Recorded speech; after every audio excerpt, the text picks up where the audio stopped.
दोस्तों नमस्कार। जैसा कि आपको पता है, इस समय दुनिया में एक बहुत बड़ी समस्या है और ख़ास तौर पर भारतवर्ष में तो ये समस्या बहुत अधिक है ही। वो है बेरोजगारी की समस्या। बहुत बड़ा मुद्दा है ये कि लोगों के पास रोजगार नहीं है। मैंने इस पर काफ़ी अध्ययन किया कि जो रोजगार है वो कैसे पैदा होता है और लोग बेरोजगार क्यों रहते हैं। आपको पता ही है कि गोला गोकर्णनाथ में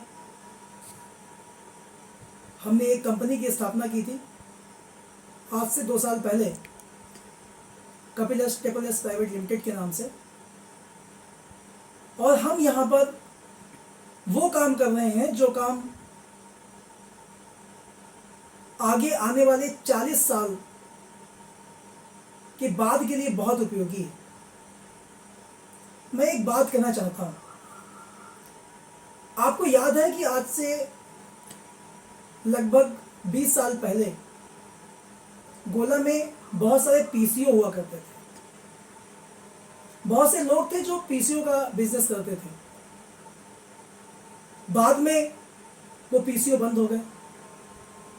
बहुत सारे लोगों ने उन पीसीओ की जगह पर मोबाइल फ़ोन के रिचार्ज बेचना, टॉपअप बेचना शुरू कर दिया। आज वो भी काम बंद हो गया है। लोगों के पास खुद का गूगल पे है, लोग उससे मोबाइल रिचार्ज करते हैं। कोई भी बाउचर अब नहीं आता। तो जिन लोगों ने इस बिजनेस में काम किया था, मीन्स जिन लोगों ने पीसीओ ओपन किए थे, फिर जिन लोगों ने सिम बेचे, बाउचर बेचे, वो आज क्या है? या तो वो बिजनेस चेंज कर चुके होंगे या फिर वो बेरोजगार होंगे। ऐसी ही बहुत सारी चीजें होती हैं जो हमें वर्तमान समय में, अभी के समय में तो लगता है कि रोजगार पैदा कर रही हैं, लेकिन जब आगे हम 2-3 साल बाद देखते हैं, 10 साल बाद देखते हैं, तो वो चीज़ की डिमांड ही खत्म हो चुकी होती है। आप एक चीज़ बताओ, कितने म्यूजिक स्टोर थे जहाँ पर कैसेट मिलती थी, वो आज कैसेट की दुकानें कहाँ हैं? बहुत सारे ऐसे म्यूजिक प्लेयर थे जिसमें वो कैसेट लगती थी, वो आज म्यूजिक प्लेयर कहाँ हैं? रेडियो की दुकानें कहाँ हैं? आप बताओ, रेडियो का बिजनेस कोई कर पाएगा क्या? आप बताओ कि बाद में सीडीज आ गई थी, वो सीडी की जो बिजनेस लोग कर रहे थे वो क्या कर रहे होंगे आज? अपने आसपास देखिए।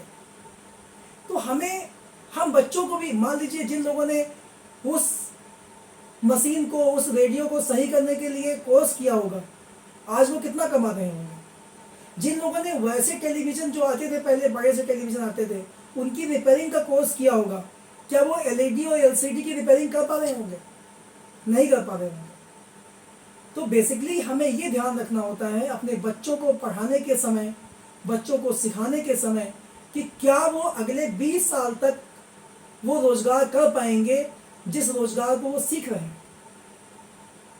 आप बताइए, अभी 4G मोबाइल है, क्या कोई व्यक्ति 4G मोबाइल की रिपेयरिंग सीख कर अगले 20 साल तक अपना रोटी चला सकता है? आगे 5G आने वाला है, आगे 6G आ जाएगा, 7G आ जाएगा, 8G आ जाएगा। तो हमें ऐसे रोजगार की आवश्यकता है, हमें ऐसी पढ़ाई की आवश्यकता है, हमें ऐसा सोचने की आवश्यकता है कि हम अगले 20 साल तक, 30 साल तक, 40 साल तक ऐसा क्या सीखें कि अगले 40 साल तक हम अपनी जिंदगी को आसानी से जी सकें। आप आज से 20 साल जो पहले पढ़ाई होती थी, कंप्यूटर नहीं था, बिल्कुल भी कंप्यूटर की पढ़ाई नहीं थी। आज लोग शर्मिंदा होते हैं कि हमें कंप्यूटर नहीं आता, हमारे बच्चों को आता है, मुझे लैपटॉप चलाना नहीं आता, मुझे ये नहीं आता, मुझे वो नहीं आता। हालांकि 20 साल पहले, 25 साल पहले भी कंप्यूटर का कोर्स चलता था, कंप्यूटर सिखाते थे लोग, लेकिन लोग कम सीखते थे। आजकल तो सब कुछ कंप्यूटर से ही हो गया है, सब कुछ स्मार्टफोन से ही हो गया है। तो हमें, मेरा आज जो ये वीडियो है इसमें सिर्फ इतना कहना है कि हमें उस पढ़ाई को पढ़ना है जो अगले 20 साल, 30 साल, 40 साल तक हमारा साथ निभा सके, हम जिंदा रह सके उसके सहारे। क्योंकि आप खुद सोचो, आप अगर 20 साल के हैं, 25 साल के हैं, 30 साल के हैं, तो 40 साल मतलब 70 साल के जब होंगे, तो क्या जो आज आप तैयारी कर रहे हैं, आज पढ़ाई कर रहे हैं, वो अगले आपकी जो जीवन है, जब आप बुढ़े हो जाएंगे, जब आप बूढ़े हो जाएंगे, जब आप कुछ करने के काबिल नहीं रहेंगे, उस समय तक क्या वो आपको रोटी दे सकती है? ऐसी पढ़ाई करने की आवश्यकता है। अगले वीडियोज़ में मैं आपको बहुत सारी चीज़ें और बताऊँगा। बहुत बहुत धन्यवाद, फिर मिलते हैं।